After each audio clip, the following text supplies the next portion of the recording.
Corona महामारी ने पूरे विश्व को अपनी चपेट में ले रखा है। हिंदुस्तान का सबसे बड़ा राज्य उत्तर प्रदेश दिनों चर्चा में है। यहाँ के मुखिया योगी आदित्यनाथ लगातार प्रदेश का दौरा कर रहे हैं। कोरोना के दौरान जिस तरह से जो बर्ताव हुआ, जिस तरह से जो लोगों की मौतें हुई, कोरोना की जो तीसरी लहर आने वाली उसको लेकर चर्चा कर रहे हैं।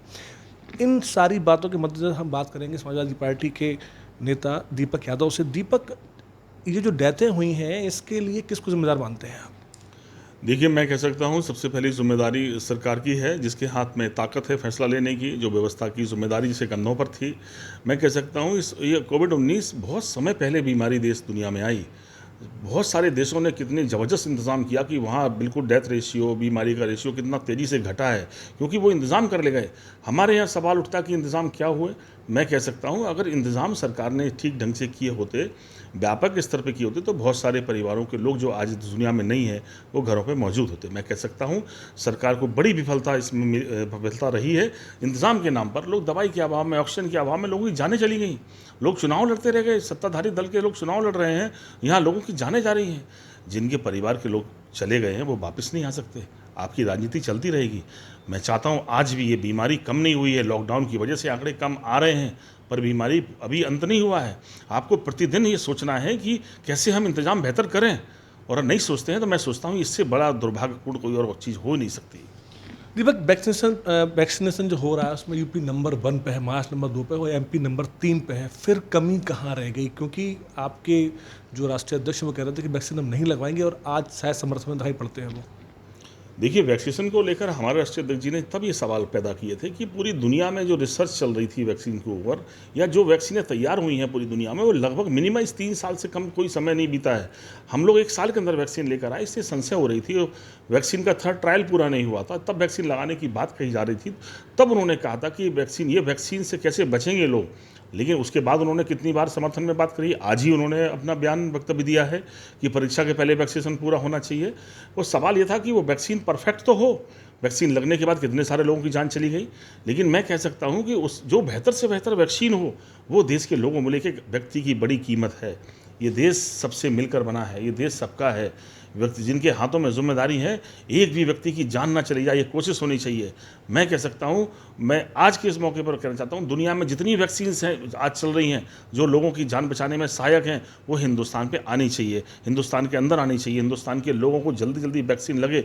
नंबर 1 की लड़ाई नहीं है, लड़ाई है कि इतनी बड़ी संख्या में लोग हैं देश में, उनकी जान कैसे हिफाजत हो। इसकी स्पीड अभी 10 गुनी बढ़ानी पड़ेगी, तब जाकर लोग सुरक्षित हो सकते हैं।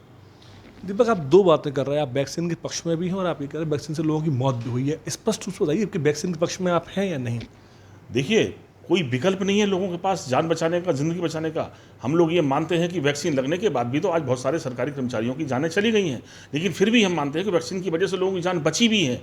मैंने इसीलिए सवाल किया कि अगर फाइज़र जो है दुनिया की सबसे अच्छी वैक्सीन है, अमेरिका के लोग अपनी आर्थिक संपन्नता के कारण उसको लगवा रहे हैं, तो हिंदुस्तान के लोगों की कीमत भी कम नहीं है। मैं कह सकता हूँ इस हिंदुस्तान में आनी चाहिए।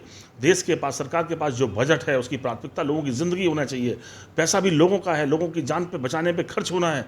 मैं कह सकता हूँ दुनिया की जो 10 अच्छी वैक्सीन है वो भी देश में जल्दी से जल्दी आए, और हिंदुस्तान की वैक्सीन यदि लोगों की जान बचाने में सहायक है तो इसकी गति और 100 गुनी तेज़ होनी चाहिए। आप बात कर रहे हैं पंचायत चुनाव की। पंचायत चुनाव गलत वक्त पे हो गया, उसकी वजह से ये रोग काफ़ी बढ़ गया। चुनाव में तो आपने भी काफ़ी शिरकत की, आपके लोगों ने काफ़ी शिरकत की, काफ़ी सीटें मिली हैं आपको। मैं कह सकता हूँ, देखिए, चुनाव आयोग, उत्तर प्रदेश का निर्वाचन आयोग एक व्यवस्था संस्था है अलग, लेकिन फैसला सरकार को लेना है। सरकार चाहती तो 6 महीने एक्सटेंड चुनाव और किए सकते थे, क्योंकि जिस तरह की महामारी रूप फैल रहा था, जिस तेजी से संख्या बढ़ रही थी मरीजों की, तो ये फैसला बदला जा सकता था। बंगाल का चुनाव भी थोड़ा और विलंब किया जा सकता था, जल्दी कर सकते थे। बहुत सारे सवाल हैं उन पर मैं यही चाहता हूँ, मैं जहाँ तक सवाल चुनाव के बाद के परिणाम का है, हमने कहा कि चुनाव में इसलिए इन्वॉल्व होना ज़रूरी है कि लोकतंत्र की सबसे बड़ी लड़ाई जहाँ से फैसले होने हैं वो वहीं से शुरू होती है, जहाँ की बात हम आज कर रहे हैं। इसलिए समाजवादी पार्टी ने, हम तो कह रहे हैं पार्टिसिपेशन के पीछे हम लोग भी कोरोनाग्रस्त हुए, हमारा पूरा परिवार को कोरोना हुआ। कैसे बचे हैं, कैसे निकले हैं, ये हम लोग और हमारा परिवार जानता है। मैं कह सकता हूँ ये बहुत खराब बीमारी है, प्रिकॉशन की ज़रूरत है, आवश्यकता है अवेयर करने की, लोगों को सुरक्षित रहने की, घर में रहें, सुरक्षित रहें, और अगर बीमारी है तुरंत इलाज कराएं, दवाई लें। मैं कह सकता हूँ सुरक्षित रहेंगे तभी रहेंगे जब समय पर दवाई कराएंगे। मेडिकल कॉलेज में आने के बाद केवल 100 घंटे के भीतर यूपी सरकार ने झांसी मेडिकल कॉलेज की 500 बेड को लगभग हरी झंडी दे दी है। इसके बावजूद सवाल उठ रहा है, ऐसा क्यों? इसलिए सवाल उठा रहे हैं कि अगर आप कंपेयर करें अखिलेश यादव जी से और इस वर्तमान सरकार से, अखिलेश यादव जी ने जिस दिन दौरा किया था उत्तर यहाँ पर झांसी जनपद में मेडिकल में गए, 500 बेड का अस्पताल देकर गए थे। वो अस्पताल 4 साल से बना पड़ा है, सारी सुविधाएं उस बिल्डिंग में तैयार थी, लेकिन सिर्फ कुछ कमियों के कारण आपने उसको चालू नहीं किया। मैं कह सकता हूं अगर अखिलेश जी को श्रेय न मिल जाए, इसलिए उस व्यवस्था पर सवाल खड़े किए रहे आप दौरा किया, आपने कहा कि हम इसको अब चालू करेंगे। अगर आपने 3 महीने पहले दौरा करके इसको चालू कर दिया होता तो बहुत सारे लोगों की जान बचाने में सहायक सिद्ध होते। बहुत सारे परिवार प्राइवेट में इलाज कराकर अपनी ज़मीन जायदाद बेचकर लोगों की ज़िंदगी बचाने की कोशिश में लगे रहे, उनके घर मकान ज़िंदगी ज़मीन बच जा सकती थी। मैं कह सकता हूँ जितने नर्सिंग होम बाहर खुले हैं, अगर सबको जोड़ लो आप तो 500 नहीं होते। मैं कह सकता हूँ इस बात के लिए तो अखिलेश यादव को धन्यवाद पूरी जनपद जनता को देना चाहिए कि कितने दूरदर्शी थे। जब बीमारी नहीं थी तब 500 बेड का इंतजाम, पिछले 50 साल में इस मेडिकल कॉलेज में कुल 500 बेड थे और अखिलेश यादव के एक दौरे ने 500 बेड की घोषणा नहीं की थी। 500 बेड का अस्पताल 3 साल में बना के तैयार कर दिया था, लेकिन 4 साल से राजनीति के भेंट चढ़ गया वो अस्पताल। वो चालू नहीं किया सिर्फ इसलिए कि उसका श्रेय अखिलेश यादव को मिल जाएगा। मैंने कहा मैं मुख्यमंत्री जी से इस बात का आग्रह करूंगा कि आप जहां भी जाएं, क्योंकि स्वास्थ्य सबसे बड़ी सेवा है। मैं कह सकता हूं आपको भी हर जगह और सीटें कैसे बढ़े और बिस्तर कैसे बढ़े और कैसे डॉक्टर जल्दी तैयार हों, इसके लिए काम करने की आवश्यकता है, क्योंकि ये महामारी का अभी अंत नहीं दिखाई पड़ रहा है। तमाम इसके रूप दिखाई पड़ रहे हैं, तमाम और वजह दिखाई पड़ रही है। मैं सोचता हूँ स्वास्थ्य प्राथमिकता पर होना चाहिए और जल्दी से जल्दी ये व्यवस्थाएँ कैसे पूरी हों इस पर काम होना चाहिए। महामारी का अंत वाकई अभी नहीं हुआ है। कुलदीप औस, जेएमडी न्यूज़ झांसी।